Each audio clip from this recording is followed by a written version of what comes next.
Thank you, Cindy. Well, I'm so excited to be here. I see some familiar names and faces in the list, and that is always fun. And so, with that, today we're going to talk about, probably what everybody is just, I'm sure you guys got up so excited today to go, ooh, let's talk about math and let's talk about numbers because that's always everybody's favorite topic. Uh-huh. Yep, that's about the emoji I'm generally expecting are those, sad faces. But I am loving all the Louisiana energy and some Texas friends who are on here as well. So thank you all for joining. Real quick, because I know folks are going to ask about slide decks or copies or handouts. I've got a secret for you. At the end of the session, okay, sorry, I got a little distracted with Jerry doing his little duck dance over there. So, but, there will be a QR code at the end of the session. If it's called Talkadot, it gives you an opportunity to tell me kind of what you thought of the session. If you fill out the Talkadot, you will actually get a worksheet to do all of the math that I'm talking about today. So take some notes so you can remind yourself what you're supposed to do, but then you will be able to download the actual worksheet, what will actually help you do the work. So with that, let's go ahead and get started. Right. So one of the things that I always like to tell everybody is that understanding your numbers, understanding your break even point is not just math. So even if math is not your favorite subject and never has been, if you are here to lead your program, you're here to lead the employees, the parents, your community, then absolutely you still need to know these numbers. And so one of the reasons is because we want you to make sure you're still here in a couple of years, that you're still here in 15 years, and that your program is sustainable. A lot of folks kind of like look at a profit and loss statement and go, ooh, or maybe they're like, yes, I know exactly what my numbers are. I look at my profit and loss statement all the time. But here's a question. Do you actually know how to use that profit and loss statement? So in the chat, if you guys will do me a favor and answer which one of these 5 statements feel more like you. And you can do one word. You can say, we're full, but I still feel stretched financially. Staffing feels harder than ever. I kind of avoid the tuition conversations. We've got pretty decent enrollment, but we're still struggling from a profit standpoint, and that just everything feels expensive. So any version, I don't care what shortcut you want to put in there. I would love to have it. Everything feels expensive. Yeah, I mean, when's the last time you went to the grocery store? Right? Absolutely. All right. So I am going to ask folks to drop stuff in the chat throughout the session because, again, I can only be as, well, let's just go with advantageous to you. If, whoops, try to move a little, drag that little guy out of my way. There we go. So we're going to come back a little bit. There we go. All right. But here's the problem. Most of the time, we don't necessarily have a numbers problem. What we have is a visibility problem. In other words, we can look at the numbers, we know the numbers, but we don't actually understand what we're seeing from looking at those numbers, or we're only looking at maybe the immediate piece. So today we're going to learn to read that story behind the numbers. At the end, I will actually include a link for a free tool called Center IQ. So Center IQ basically gives you a health dashboard. And it's going to be just like the worksheet, except you don't have to do the math. It does the math for you. But one of the things I really want to kind of talk about a lot today, because I know we've got both owners and directors, and sometimes there's conflict there. And sometimes it's because our owners are thinking 100% more children equals more profit. However, if we actually take a pause and we actually think about that, it really depends on our capacity. It depends on our staffing. It depends on, what our state maximum group size is. Every state is slightly different. Some states actually license each room. Some states will license that room based on age group. And other states, it's a little more flexible. Today, I will often share stories. I have one program that I almost always use in this particular workshop that I tell stories about, and it is based in Texas. However, the owners have schools in Florida and in Texas. And so part of that is really understanding those ratios and what those ratios mean related to impact as well. So enrollment numbers alone don't necessarily tell the story that you're looking at financially, because we do have times where we have a great revenue stream, but for whatever reason, expenses went up, right? So maybe we are still fully staffed. Maybe we're overstaffed, and maybe we're overstaffed because we know that it's at the time of year that maybe we traditionally, right, we've looked at trends. A lot of times we have some staff that kind of call out during holidays, or maybe just back to school because they've all got the back to school crud. So sometimes we can be full, we can be in good enrollment numbers, good staffing numbers, but we've overstaffed. And for some programs, that 2 or 3 overstaffed role, especially in certain classrooms, really does make a big difference financially. All right, you do not have to write this in the chat. I just really want you to think about it. If you've never done a workshop with me before and you don't know, you should probably have paper and pencil. I'm going to warn you right now, you might want to go grab at least a Post-it note and a pencil because I want you to do a little bit of thinking, and I want you to think about a financial decision that you delayed this year. And then I want you to think about the fact that we are already at the end of July. And if you have delayed this for the last 7 months, what kind of impact does that really have in your program? And that delay could be cutting staff hours because you didn't really need them as many hours as they were scheduled, but you're nice and you liked them and you didn't want to hurt their feelings. And so you kept them on full time, but you really only could afford them for 20 hours. You really only needed them about 15. Yeah. And so now you've gone, 26 weeks into the year, and that's a lot of money, right? So we have situations like that where it's a staffing related issue. Sometimes it might be you didn't increase tuition. And for some programs, just a couple of dollars per week per child makes a huge difference when it comes to that difference between being truly profitable, right, versus maybe breaking even as a program. So let's talk about those numbers and stories you need to know, right? So you need to know the enrollment and how that tells the story, right? So your enrollment tells you what the demand is. Also should be telling you the retention and the growth. So just knowing your enrollment numbers doesn't really do you any good if you're not also looking at how many parents and families you're retaining, right? And is that a positive growth? So one of my clients has 3 locations. We were looking at their enrollment numbers, and they knew their enrollment numbers. They were right on top of those enrollment numbers. They knew their leads, they knew their tours, they knew their conversions, but they didn't know their retention. And so when we started talking and really looking at the numbers every single week, they started to realize that although they were doing tours and they were getting pretty good conversion, they were also losing as many families. And so we started to have to really kind of look at why, right? Asking those questions.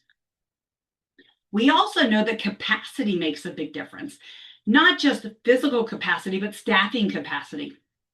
If you're in a community that has a hard time hiring staff, getting staff, then, your capacity is only going to go as far as you can staff, right? And where if you have the staff, but your community has competition, you haven't really figured out what makes you unique. And so you're having a hard time articulating to parents why you. If your tour is nothing but basically an orientation, hey, in this room we do this, and in this room we do this, and this is where you put your backpack. Last time I checked, that doesn't sell things. If you're on and you're old enough to remember, the infomercials that were like a 30-minute telling you why you needed that product and it started with your pain point, then if you have to, go think of your tours as basically a 20-minute infomercial about your program. What is the parent's pain point that you solve, and why do they need you?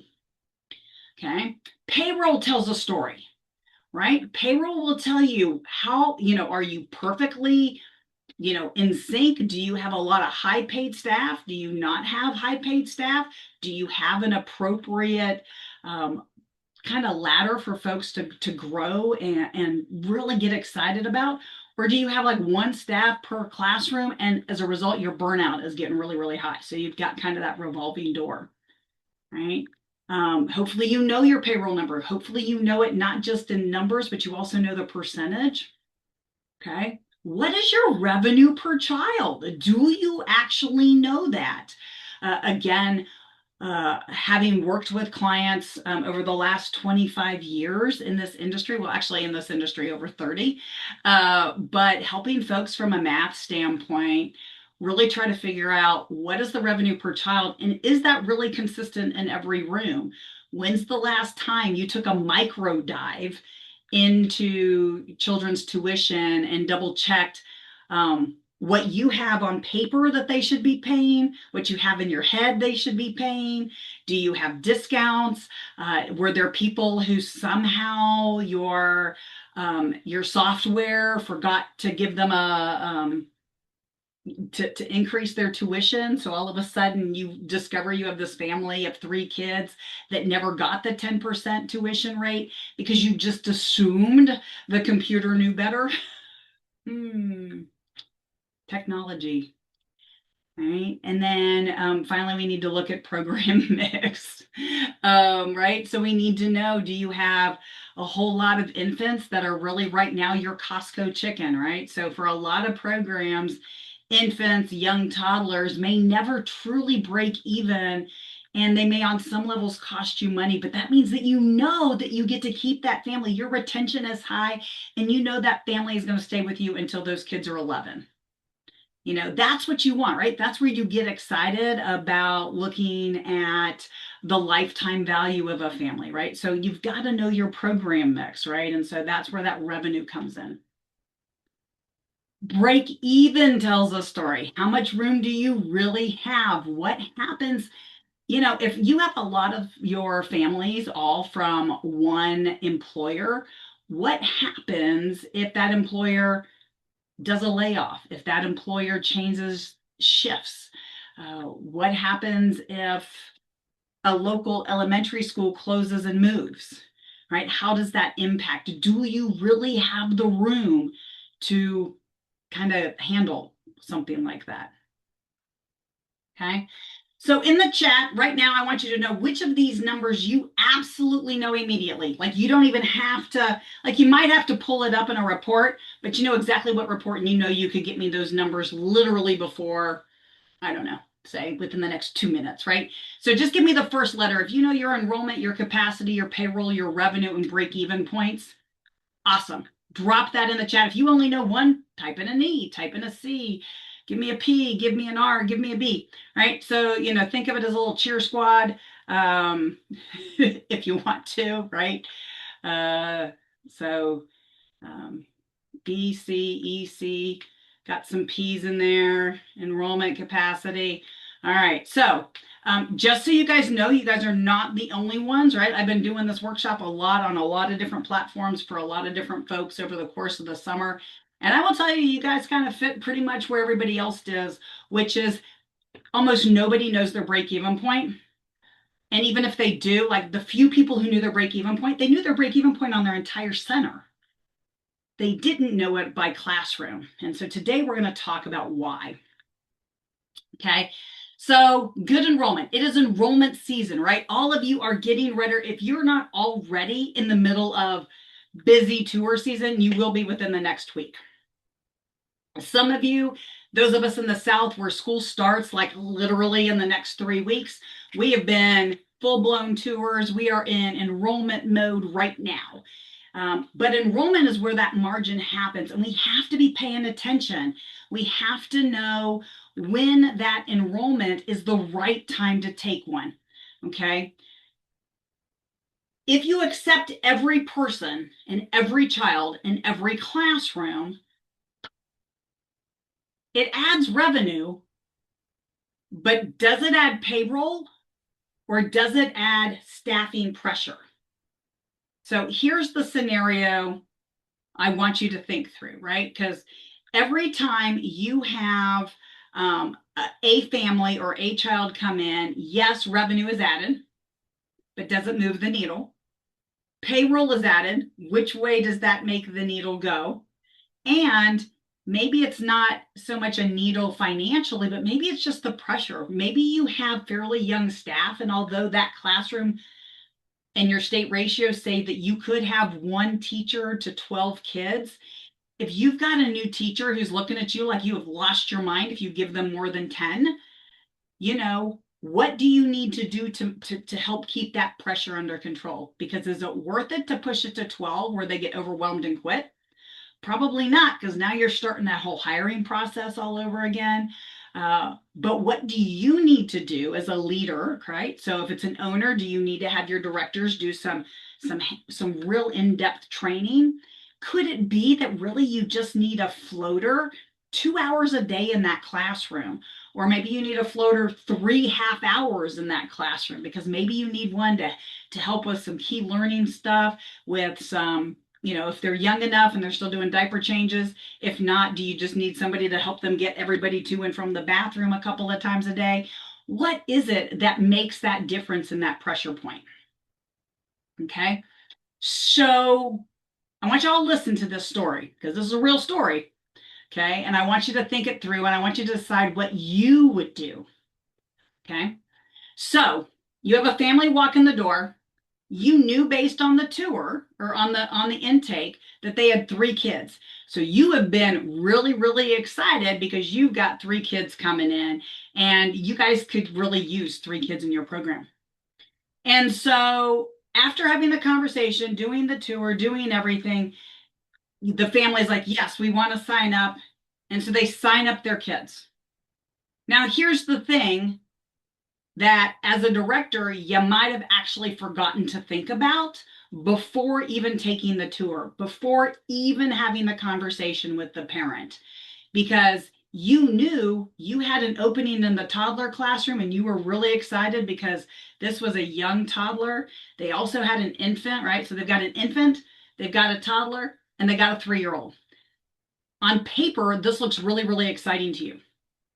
You knew your toddler classroom needed more kids, but you hadn't stopped to really think through by adding this infant to the infant classroom, you now need a whole new human to watch 1 kid.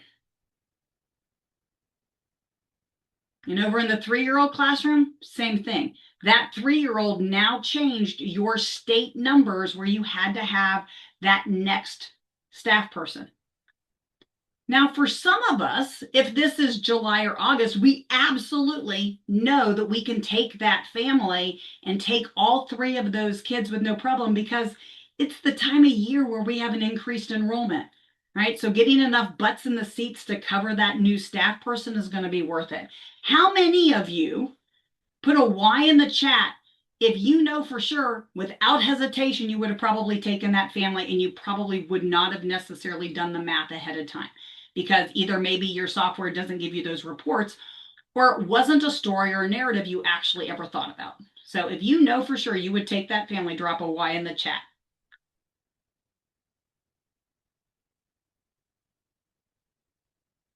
I think some of you are telling fibs. There we go. Okay. Some people just hadn't gotten to their keyboard yet. That's okay. So believe it or not, this is actually 100% what most people do. Most of the time, we take all of the bodies that are coming in without necessarily doing the math. And if we haven't done the math, all of a sudden, the enrollment number looks great, but our payroll number just spiked. Or that pressure piece just spiked. Okay. But there's ways to help with that, right? So those staffing decisions, how can you take that family in a way that makes staffing sense? As far as I know, almost every state does give you the ability to have mixed age classrooms. We all do it at the beginning of the day and we all do it at the end of the day, right? We kind of massage the numbers because we need to not necessarily have 7 staff for 7 kids, right? We that just doesn't make sense, right? So we do it there. But most programs kind of get in this rut of they got a twos classroom and a threes classroom, and they call it that. And so, therefore, somehow in our mind, we think that only twos can be grouped together and only threes can be grouped together without actually sitting down and kind of doing a little bit of a shuffle and think of it as kind of some funky jigsaw puzzle of how can I make some pieces work in a way that actually makes sense. So, in the state of Texas, you can have an 18-month age difference between the youngest kid and the oldest kid in a classroom. Now, there's some other fine lines and there's some other stuff, right? So you're going to need to know how your state handles mixed age classrooms. But could that give you that relief related to staffing, pressure, and therefore make that room financially solid? Okay, so something to consider. When you think about the fact that you might be $1 million program, and a lot of you are probably $1 million in revenue plus. And you might just go, I just own a childcare center. No, you don't just own anything. You run a multi-million dollar business that probably has millions of dollars worth of local revenue that comes into the community as well. But when you start to think about your biggest expenses, payroll, do you know that number in a percentage? Are you at 50%? Are you at 60%? I had somebody on one of these workshops earlier this summer who, like, she was a little, like, she sent me her number privately, like she didn't really want to share it with everybody. And when we were talking, she realized that she was at 90% of her payroll. And the reason it hadn't red flagged to her before was because she already owned the building. So she had already paid the building, so she didn't have a major mortgage payment. But still, that's a lot. I don't know about y'all, but I was cringing. Right? I was like, what? So, one of the things that we really have to think about is that payroll piece. And so if you add one kid and you have to add a whole other human, that's not necessarily 40 hours unless your program's only open 40.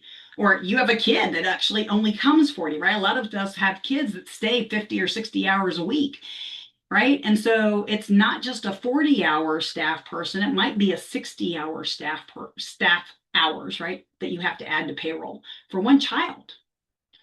I don't know about you, but most of the time that's not going to work in my budget. Okay. When you start to look at payroll, if it's too high, figure out where and why, right? Where is your enrollment? Maybe somehow you've managed to have payroll be a little low, but I bet if you had conversations with your staff, they're a little burned out and you may not keep them very long, right? Our goal is what I kind of call the Goldilocks, right? The just right, right? Like not too hot, not too cold, not too hard, not too soft, right? We want the Goldilocks number for your payroll, right? We want that enrollment and staffing to be aligned. If you think about numbers as stop signs, right? Or, stop lights, maybe not a stop sign, stop lights. We all want to be in the green zone, right? We all want enrollment to support payroll and have margin to breathe and grow, right? We want to be able to be there for, families. We want to be there for the community. And we can do that when we actually have the room to breathe and grow. Now, a lot of us, probably most of us, actually run our program probably pretty close to yellow. And that means that we can go either way on a good day with the right family, right? And so, if you're operating in the yellow and all of a sudden a family shows up with 3 kids in the parking lot, you're like, yes, I'm off to green. And then you realize you got to hire 2 staff. And so now you are totally in the red. And nobody gets excited about that. There's not one owner on this line. I'm sure if I asked, Jonathan or Tim, they'd probably be like, nope, nope, nope, nope, nope, right? Like, nobody ever wants to live in the red zone, right? That fact that payroll is outpassing your revenue. Okay. If you know for sure today you are operating in the green zone, which means that you've got a significant margin, drop that in the chat. If you know you are yellow, drop that in the chat. If you're red and you don't want to answer, you don't have to. Okay, you can just keep that number between you and anybody else who might be with you who needs to know. All right. All right. Where is everybody? Let's see. What kind of numbers? What kind of colors? We got some yellows. What? No. Some of you need to not be in yellow. Come on now. There's a lot of yellows. All right. Green during the school year. All right. Hey, just the fact that you even have an idea where you stand is absolutely awesome, because I run into programs every single day, and I have. So real quick, I did not do the who am I and how did I get here conversation, so I'll do that real quick. Real quick, for those of you who don't know me, I'm Kate Woodward Young. I am the co-host of Childcare Conversations, which is a podcast. However, before I ever entered childcare, I was actually a small business analyst for the SBA. And then I opened a family care program, a residential program. And from there, I ended up working with the Ohio Small Business Development Center at the statewide level. And I trained registered family homes for about 3 years on how to run their business like a business. Moved to Texas. I went to work for the Texas Center for Women's Business Enterprise with the whole intent to bring that same program from Ohio to Texas, because if y'all haven't noticed, y'all are big and y'all could use some help. And so I came. That was my plan. They wanted me to work with women in construction. I chose not to. But when I got here, I discovered that my cousin also was in childcare. Now you have to remember, this was back in the day where, you called people long distance on Sundays. And Carrie and I had moms so Carrie is my cousin. Our moms were not friend siblings, like they knew each other, but they didn't call each other and chat. And so in our case, it would have had to been my mom would have called our grandma, her mom would have called our grandma, and somehow they would have had the conversation with our grandma about what each one of us were doing as young adults. And then grandma would have told the other one, who would have then thought to tell us. It wasn't going to happen. So it sounded about as convoluted as me trying to tell the story. So it didn't happen until I got here and discovered that Carrie was also in childcare. At that point in time, Carrie had just bought her third center. And so we were doing a lot of staff training and business development in like 2000. Actually, it was before I got married. So it was in 98 and 99, helping programs in Central Texas run their business like a business. Well, over time, I ended up being one of her directors for her fourth location, and we continued to use a lot of these strategies. We also started a substitute service when there was like landlines and pagers. So there were not smartphones. There was not everybody had a computer. We did it literally with notebook and paper. Yeah, that's fun. But as we start to look at numbers today, what I want you to remember is that payroll is not your problem. Okay. Payroll is often a symptom. It is not the cause. Never, ever, ever is your budget off because you pay your staff too much. Nope. That is never going to be the problem, right? So we have to figure out what the problem is, right? Is it our ratios? Do we have a high staff turnover, or our staff aren't trained well enough to take our rooms to full capacity? That is something I try to get people to think about all the time. You can have great teachers, but if your great teachers tell you, no, you can't put that kid in this classroom, I'm going to ask you who's the boss. All right. And if they can't take that next child or the next two children, which takes that room from breaking even to profitable, then we need to give them the skills and the tools to do that. If it's because they don't want to, then you need to help them understand why they need to. And this is where it's really important for you as a director and an owner to be transparent and understand the numbers. For example, if your room is operating at yellow, it's really hard to buy new equipment. It's even harder to give raises and bonuses and things like that for your staff. Help them understand that. Monopoly is the best way to do this, even if it's not real monopoly and you just kind of fake going over your budget. If you want to be really transparent, share those numbers in a staff meeting. Ask people what they think you actually pay for your internet access. Ask them what they think you pay for your tech stack. Right? I had a program literally a month and a half ago, and we were talking, and the owner and the director were in the same workshop. And the director had no idea what the internet bill was. She had no idea what the tech stack was. She knew they had just replaced an air conditioner, and she knew that was probably expensive, but in her mind, it was the price of what she paid to have an air conditioner replaced at home. Where in this case, it was a $31,000 air conditioner. I don't know about you all, but if you don't tell people you had to spend $31,000 on an air conditioner because you have a program in the South and you have a program in South Texas where literally in May it's 100 degrees, then you need to make sure that folks kind of have an idea, right? Because we all have those days. Okay. Um, uh, Jonathan, I will ask. So Jonathan wanted to know if this is going to be recorded and available for replay. So that's a Mariah question, not a Kate question. It Um, is. so, all right. The cost of early hiring. Now, I tell folks hire, hire, hire, hire, hire, hire, hire all the time. Okay. But it's hire slow and fire fast. However, you have to also know what are your cycles. If you don't already know, which hopefully all of us do, but if you are on this session and you do not know, your homework for tomorrow is to know what your enrollment highs and lows are over the course of a year. So go back and pull the last couple of years. What are the months where you have high enrollment? What are the months where you lose the most kids, right? So don't overhire in November. You don't need a lot of extra staff in November. Now, you probably need some substitutes, okay? If you know right now that your program has plenty of floaters and substitutes, right now, I want you to give me a smiley face, right? Give me a smiley face. And, you know, whether you put it in the chat as a chat or you give it to me as a flying emoji, give me a smiley face if you know you have enough substitutes or floaters to get through if a staff person falls out tomorrow because they have mono and they're going to be out for 6 weeks. In other words, this was not something they planned. I'm not seeing any smiling faces. Got one. So working on subs. Okay.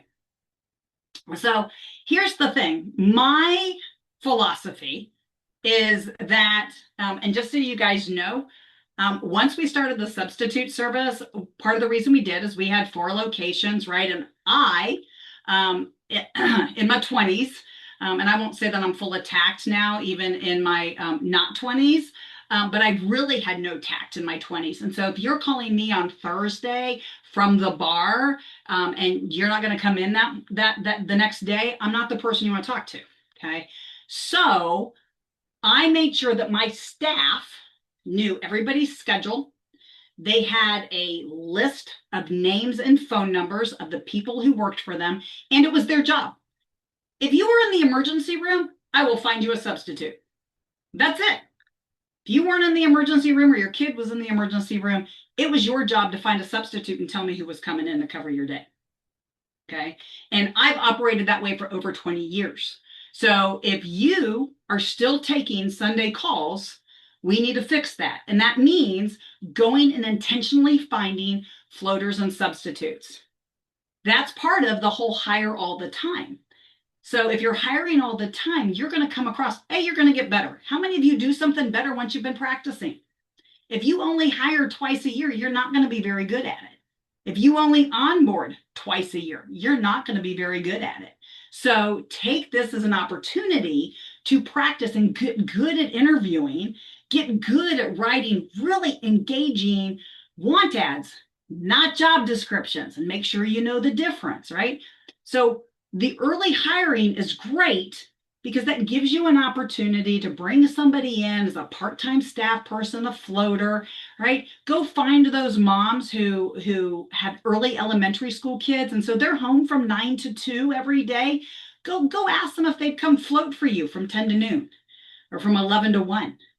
I'm not talking about full-time commitments. I'm talking about giving your staff those breathers. It also means that if you tell the staff, hey, so my favorite story. Okay, so we had a retired lady who called. She was a grandma, and she's like, is there any chance you need any help? And we were like, we always need help. And so she wanted to come in 2 hours a day every day because she needed to leave her house. She knew that if she continued to stay at home every single day, all day with her husband, who had just retired, one of them wasn't going to make it. And so, what we basically told all the staff was, hey, if you can, try to at least get in when when you are supposed to. And a lot of times, Jean would stay. So if you could come in at 9 o'clock and you could stay at least that first hour, first of all, the kids know you don't feel good. Now, obviously, you got a fever or some, you ate too much lettuce. Y'all know what I mean by that, right? Don't come, right? That's not what I mean. But sometimes we just wake up and we just don't feel good and we don't really want to go to work. Well, I had a lot of staff that would do that, even 20 years ago. But I got them to come in until 10 with Jean. The kids knew you didn't feel good. They did see you though, because you kept your word. You were honest. They could trust you. You showed up for them. So you showed up for them. They already knew Jean. Jean came in and covered your class during, the time, and she was willing to stay. Like, she loved it once a week when we got to keep her a little bit longer. So it really made a big difference for everybody, including the kids. Okay. And I got lots of stories like that, right? So the pricing decision, the hidden cost of being nice. If you do not know the difference in your numbers with a discount, without a discount, you need to do that. So that's another part of your assignment tomorrow. So you got 3. 1, do you know your numbers? 2, start hiring some folks. And 3, what are your discounts actually costing you? Okay. This is not I'm being nice. This is actually, you're losing money. This is an expense. Right? Whether it's 10% for a sibling discount, whether it's a military, whether it's a first responder, whether it's a teacher, I don't care what it is. Some of us, our subsidy pays are significantly discounted, right? You need to make sure your numbers are true. If you're still doing envelope math and you're going, oh, well, my numbers are, $200 a week in this classroom, and I got 20 kids in that classroom, but it's not really like you got one person pay $200, everybody else pays something different. And don't forget, do you have credit card processing fees or any sort of processing fees? Right? Because that again starts to mess with your numbers. I remember it's not as much now because I feel like most folks probably who are listening, right? Like there are 32 of you who aren't me and Mariah and Cindy, right? So I feel like the 32 of you on probably understand that if somebody's paying on any sort of electronic service, there's probably a fee. So you probably hardly ever really get $200 ahead. But if in your head you're still mathing at $200 ahead, stop it because you probably aren't really at 200 ahead. You're probably at least 194.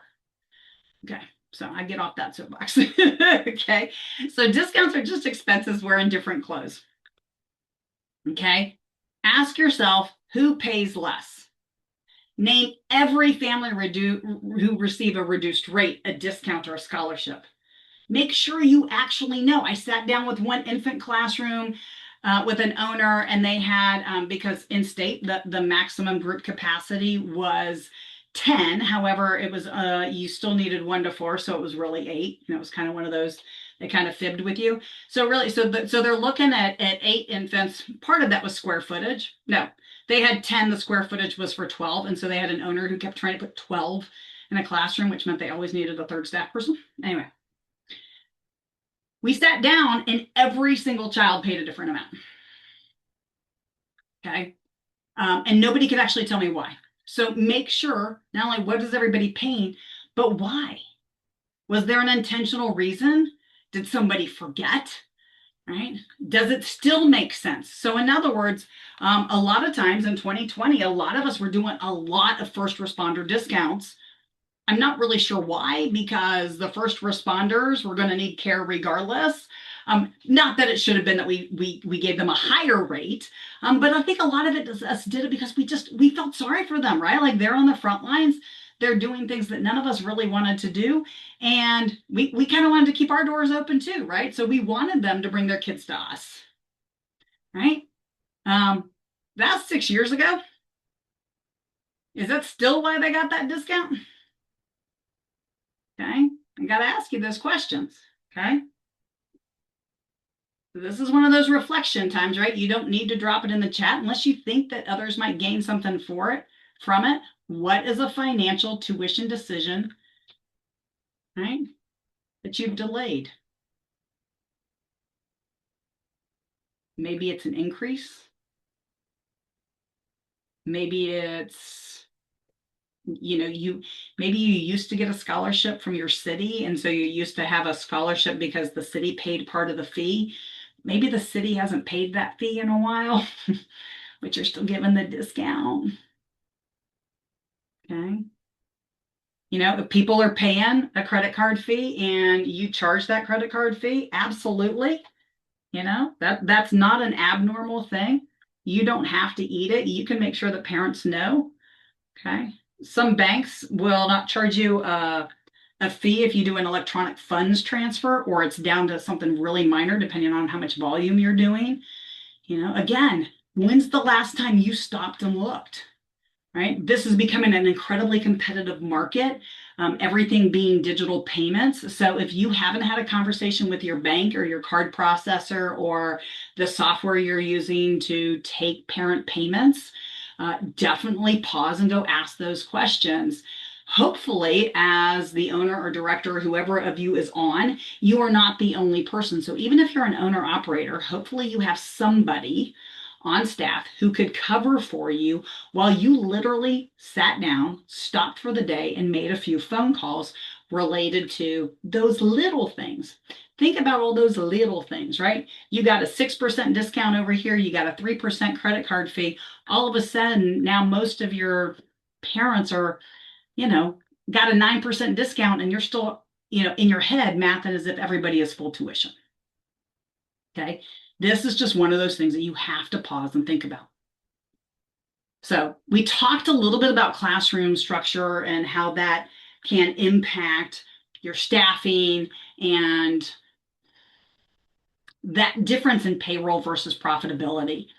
Now, this is where that whole be a nice thing can be a good thing and it can be a bad thing. So, for example, if you are sitting here and you're like, well, yeah, I got 2 teachers in all these classrooms. And now sometimes, right, if you are an accredited program, right, and we love accredited programs and we love programs that are part of quality programs. And I realize that that has a different set of ratios, right? So we've got minimum standards, right? We've got your state minimum standards, and then we've got our preferred numbers, right? So I'm going to tell you, look at your preferred numbers, but still, even with the preferred numbers, how close are you to having those rooms maxed out? Those rooms need to be full. That is your job, okay? If anybody doesn't like sales, if you have a significant other at some point in time, you've been in sales. Just saying, right? If you've got friends, chances are you probably you've been in sales. Okay? Anybody, if you know for sure, I want to see a hand, right? Or a celebration. You have talked your friend into doing something that may not have been their first choice. And I'm going to go with something simple, like they wanted to work out and you talked to them to go get coffee. Okay. Okay. So yeah, yes, we can use lots of other examples, but those are the ones I'm going to go with. Okay. So I'm going to go with the you've tried. Now, some of us obviously do not do sales very, very well because, well, we're either single again or still single or some version thereof. But for the rest of you, every time you're putting a butt in a seat, your job is sales. And whether you want to admit to it or not. And that's why I talked about literally your tour should sound and look a little bit like an infomercial. Okay, so know your classroom structures. Now, here's the whole goal of this session. I know I took a long time to get here, but if I didn't, you'd all have like tuned me out 20 minutes ago. So hopefully I've got you a little more interested in understanding kind of why we need to know everything at a classroom level. Okay. So which classroom creates the pressure? Low enrollment? Is that it, right? So is it the high turnover, right? So sorry, I got to move. Move my little faces. Everybody was in my way. Okay. So if you've got low enrollment and full staff, so you've got 2 full staff people, but you only got 6 kids, or maybe it's you've got 2 teachers, you've got 12 kids, but you got 5 new kids every 6 weeks.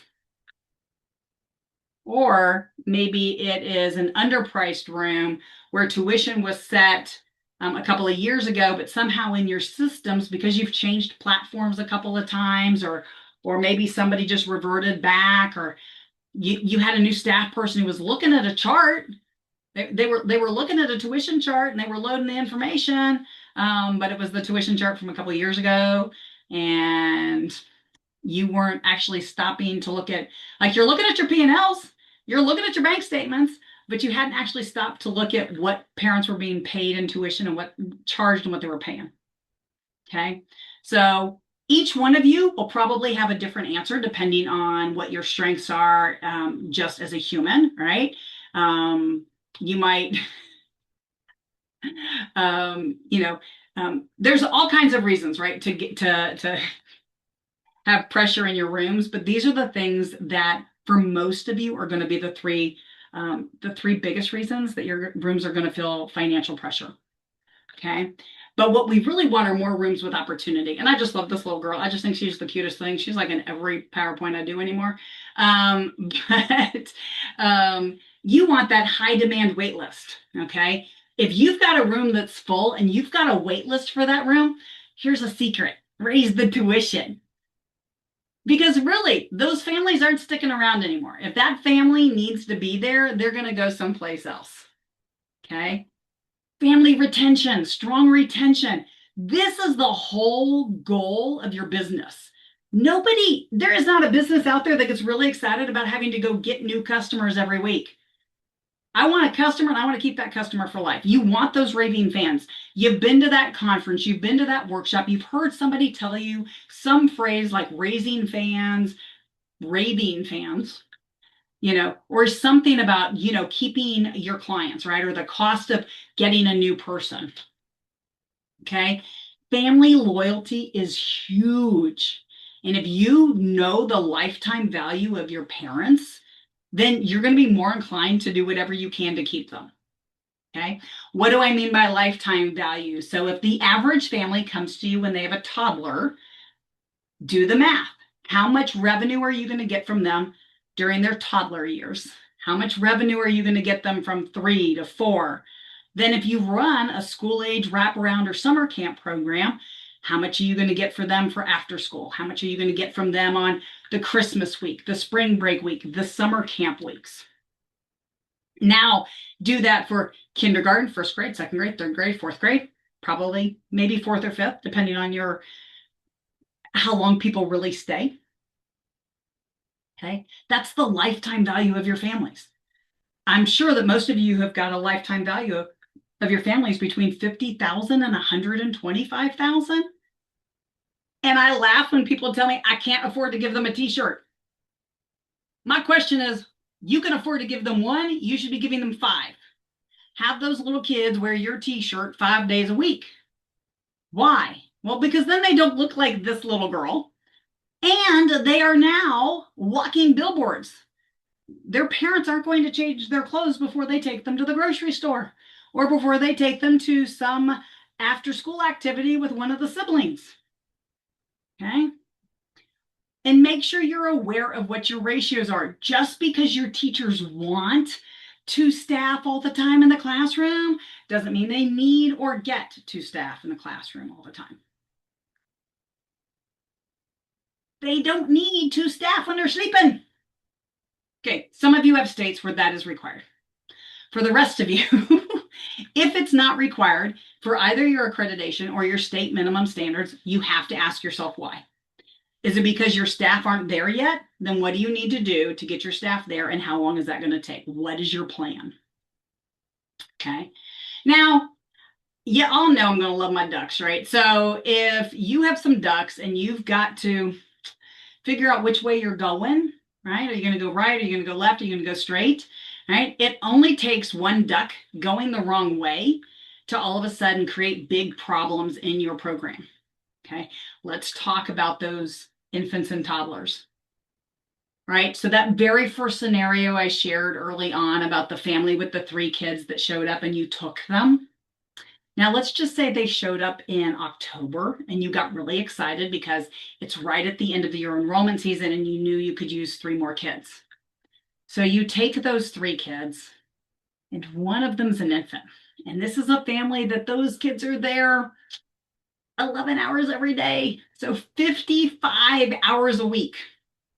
You now have to have one staff person. And I don't know about you, but I don't charge enough for one infant to pay for 55 hours a week of staff. And if that comes in October, that means October, November, December, maybe even January before I get 3 more infants. Now, only you know those numbers, right? You have an idea what your community makeup is. You have an idea how you market to bring in infants, right?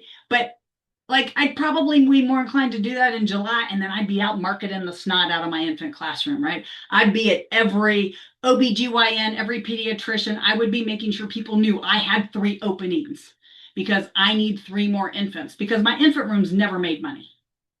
They hardly ever broke even. Okay. All right. So I want you to think this through, right? Do you know these numbers, right? And how does this work in your program in every single room? Okay. What is your enrollment number? Okay. Do you know how many kids are currently enrolled? Okay. I asked this of one program and they gave me a number and I thought, wow, they're doing really, really well. And then I realized that of that, 42 of them were part-time care. Of the part-time care, 35 of them were after schoolers. The others came 1 day a week. So let's be real honest about your enrollment numbers, right? What is your capacity? What is your licensed maximum? What is your accreditation maximum? Staffing. How many staff are assigned to that room? How many are assigned? How many do you need? What is that difference? What is the weekly or monthly rate? Then look at that room and start to go, okay, what is my biggest challenge in here? Do I have a high turnover? Do I have a high turnover of kids? Is that because of staff? Is that because there's a parent? You know, we've all had that one parent or that one child. Maybe it's a difficult conversation you haven't wanted to have. You keep hoping they'll just leave. Yeah. Yeah, we've all done that at least once, right? Okay. What is the decision you have been avoiding related to that classroom? Okay. Sometimes it's changing somebody's hours. And again, we are so nice. We are nice people, but you know what? Nice doesn't pay the bills. Right? And if you're not really sure how to do that, I'm going to share with you one story, and this is how Carrie handles it all the time. I did not. I was way more blunt, and I wasn't quite ready to get everybody on board. So everybody had to do things differently, right? You learn from your mistakes. But if you know that you are literally 40 hours a week over budget on staffing, have a staff meeting. I know this sounds silly because you're the boss, but I just planting a seed. You can come up with your variation. So have a staff meeting, bring everybody in and go, hey, here's the situation. As you can probably tell this year, we're a little shorter on numbers in insert classroom. We know that this is because of insert scenario, right? Maybe a major employer, maybe we had 2 families that just moved over the summer. You know, unexpectedly, we thought they were coming back and they've told us literally 2 days ago they're not coming back, right? So all of a sudden you've got 5 fewer kids, 7 fewer kids, whatever it is, and you let the staff know. And then you tell them, because of this, I want to make sure that I'm still here in January, so I have got to reduce hours by 40 hours a week. Now, my gut response is to let somebody go. However, I thought I'd come to you and see if any of you have an idea. When Carrie did this, I have to tell you, on some levels, I thought she was absolutely lunatic, right? She's my cousin. I can do that, right? Like, I've known her 5 decades. At the time I'd known her 3. I was sure she had just lost her mind. So anyway, I'm watching these and they were all women at the time, watching these women have a conversation, and each one of them gave up a couple of hours every week so that nobody had to be let go. And so one person only let 1 hour a week go. She was a single mom. She really couldn't afford to not have her full scheduled time. But one of the women, her child was about to start elementary school. And so she kind of liked the idea of only working a few hours in the morning so that she could be there when her child got home from school. And so through this conversation, they actually got to the point where still staying in ratio, still staying in accreditation ratio, still being able to serve the children in the program, they were able to cut 50 hours, not just 40. Another time at a different location, so at school number 4, we had a similar situation. And what we did there is that we actually got the parents to sign a commitment on what hours they were coming.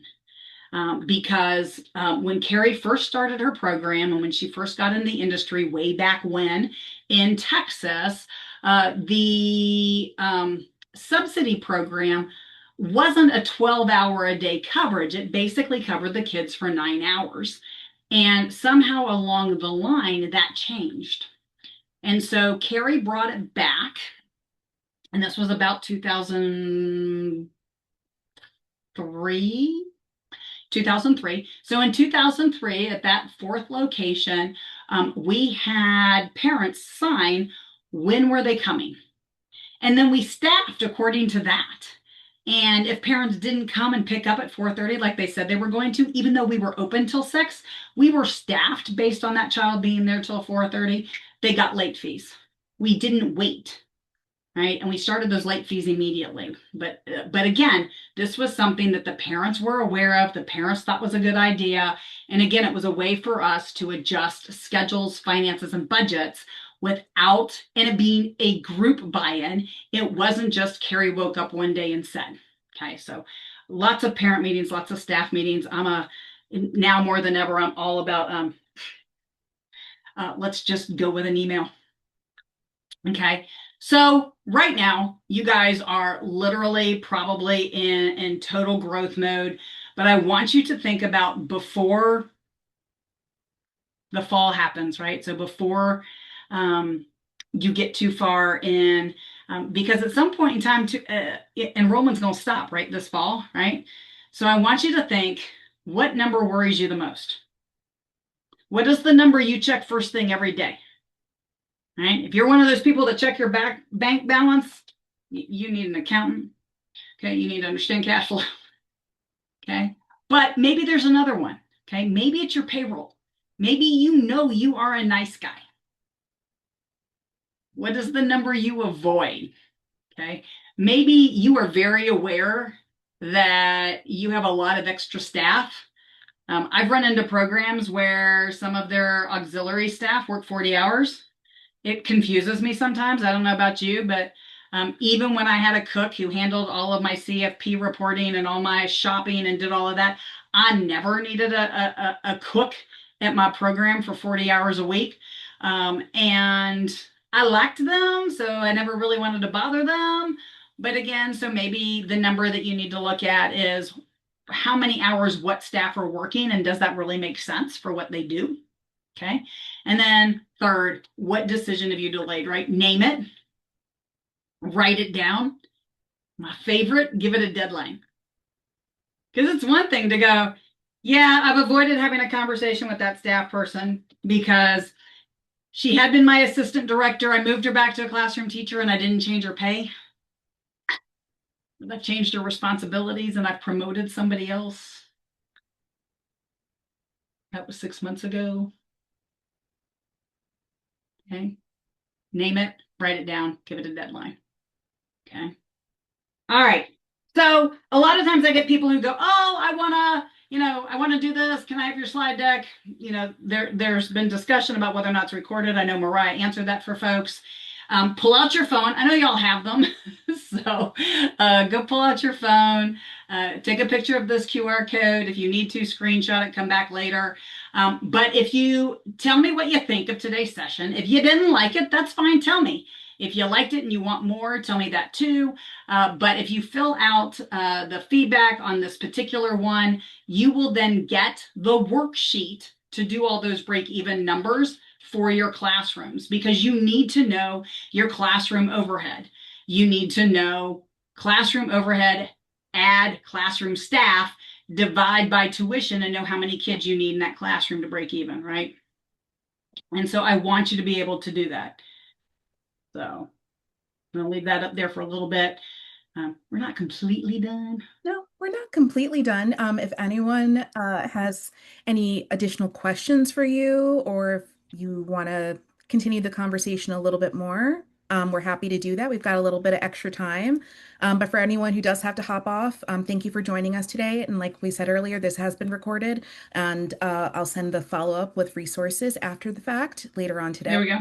I had to get to where's my slide deck with my picture? That's fantastic. This is my picture, right? So, but yes, if you want to reach me, you can find me on LinkedIn. You can find me on IG, Facebook, anything, all as Kate Woodward Young. Okay. So, absolutely. Awesome. And I'm happy to answer any questions. I'm even happy to stop sharing the screen for folks who like actually want to see a human's face. If you've got questions, feel free to drop those in the chat. I am happy to answer some of those questions about break-even points, why we need to know our break-even points, that Yeah, kind and of stuff. also if anybody wants to actually talk, like I said, you're muted, but I can give you permission to talk if anyone would like to converse with our session Oh, you presenter. mean not actually type in their question? There's Oh, a I was like, you concept, don't have right? to. Oh, we have So one. Okay. how do we find our break even point? You know, Lisa, that's a great question. So that worksheet that I am giving you when you fill out the QR code, just to give you an idea, here's the two things you need to know, right? You need to know your overhead for that room. So the overhead for the room is figured out by taking all of the overhead for the entire program. That includes your admin staff, that includes your cook, includes your pest control, all of your utilities, your tech stack. Take all those numbers, add them together, and let's just say that it's $100,000. So if your overhead for the whole program for a month is $100,000, that's a little high. Let's go with $10,000. I'm going to take off a zero. So your entire program is $10,000, but you have 10 rooms. So the overhead for that room is $1,000 a month just to have the doors open. Then you add the payroll for that room. So if payroll is also $1,000, because I want to make math easy, right? Then it's $2,000 a month in overhead before you even open the door. Okay. So now you need to figure out what is your monthly tuition and how many kids do you need for that room to break even. Okay. So you have overhead and payroll, add those together, divide them by your tuition for that room. So if the tuition for that room is $400 for a month, so you have 2,000 in expenses divided by 400 means you have to have 5 kids before that room breaks even. But that's including that maybe you only have one staff person. Does that kind of help? Okay. And Lisa, if you need to, go find me on one of the socials or some platform, YouTube, I don't care, wherever you want to find me, and let me know. And I am happy to walk you through that spreadsheet, or that worksheet. So the worksheet is hugely helpful. If you go to centeriq.io and click on the decision intelligence tool, you can just fill in all the numbers and it'll give it to you, which is also a lot of fun. So, So- hi Cindy, I did not see you on there. The other Cindy. So, yes, Oh, if you're a Frog Street person, I will be at Frog Street this weekend. You can also probably find me at just about any conference around the country in the course of the next year. I feel like I'll be at all of them. If you think you want us to come to one, you can either grab Kate and Carrie at kateandcarrie.com or childcareconversations.com, or you can just find me at katewoodwardyoung.me, because everybody needs a .me website. that's funny. I've actually never heard of that, but Yeah, okay. so yeah, well, so it started with, so I have a child whose initials are ME, and so his is MatthewEvans.me. My favorite is his email address is myself at MatthewEvans.me. That's really funny. So I She, put up that QR code again. I absolutely can if Mariah will be okay with that. oh, absolutely. I think she will. Yes, ma'am. Let me back up to that real quick. All right. And the QR code will also be in the recording. So if for some reason you missed it, or like I said, you can find me, you can connect with me on any of the socials. You can send me a message through those socials, and I'm happy to send you a link to that as well. You guys were really quiet, but you guys were great at participating. I really do appreciate the participation. It's always easier. It's also kind of fun when there are names that I recognize, so that's always fun.